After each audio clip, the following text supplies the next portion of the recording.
ضربت عليهم الذلة والمسكنة وكانوا يعتدون إن الذين آمنوا والذين هادوا صالحا فلهم أجر.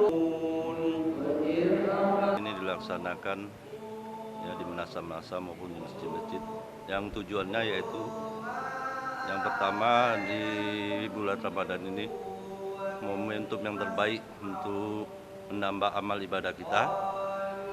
Di selanjutnya menjalin silaturahmi dengan para pemuda di Desa Lambaru ini. Pendapat Umi sendiri dengan bapak-bapak polisi ini ikut pengajian di sini bagaimana?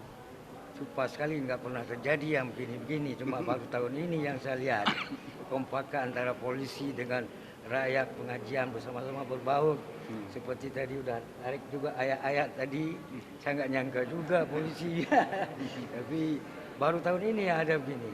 Menurut pengalaman saya, insya Allah ke depan berlanjut, insya Allah.